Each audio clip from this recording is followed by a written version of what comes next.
올해 쌀 생산량 전망을 두고 혼선이 빚어지고 있습니다.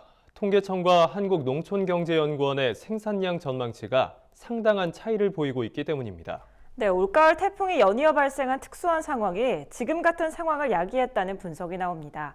정부기관의 통계에 의존하는 농민들은 어느 수치를 믿어야 할지 모르겠다며 불안감을 호소하고 있습니다. 강창호 기자가 보도합니다. 올해 쌀 생산량 전망이 안개 속에 빠졌습니다. 통계청과 한국농촌경제연구원 간 생산량 전망치가 적지 않은 차이를 보이고 있기 때문입니다. 통계청은 지난 15일 2019년 쌀 예상 생산량 조사 결과를 발표했습니다. 이 조사에 따르면 올해 쌀 예상 생산량은 377만 9천 톤으로 전망됐습니다. 단수를 10아르, 약 300평당 518kg으로 본 결과입니다.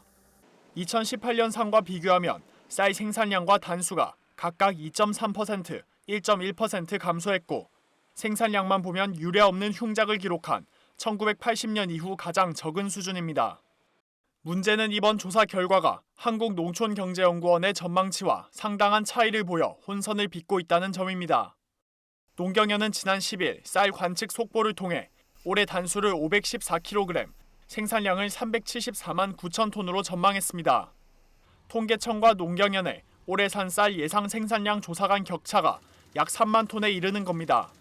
농림축산식품부가 2019년 신곡 수요량을 376만에서 382만 톤으로 보고 있는 만큼 각각의 전망치에 따라 올해 산 쌀이 부족할 수도 남을 수도 있는 상황입니다.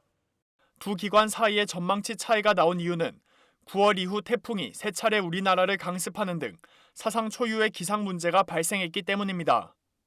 통계청보다 5일 앞서 나온 농경연의 관측 속보엔 9월 이후 발생한 태풍 피해가 모두 반영됐습니다.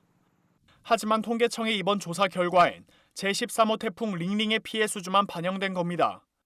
제17호 태풍 타파와 제18호 태풍 미탁의 피해는 전혀 반영되지 않았습니다.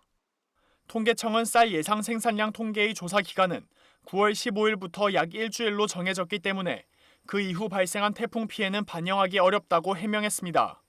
또 조사 방식도 실측 조사 형태이기 때문에 조사 기간 이후에 발생한 상황을 추가 반영하는 것은 현실적으로 불가능하다는 입장을 밝혔습니다. 9월 15일 기준으로 항상 조사를 합니다. 그래서 9월 15일 기준으로 그 다음 주 정도, 한 주 정도 편의상이라고 하고 있습니다. 조사하는 기간에 실제 논에 가서 저희가 1제곱미터를 잘라냅니다. 잘라내서 폭기수, 이삭수, 나달수를 세야 됩니다. 하나씩 하나씩. 근데 이미 조사해온 것을 어떻게 할 수는 없는 거잖아요. 쌀 생산자 단체는 통계청이 발표한 쌀 예상 생산량 조사엔 태풍 피해 정도가 제대로 반영되지 않아 농민들에게 별다른 도움이 되지 않는다고 지적했습니다.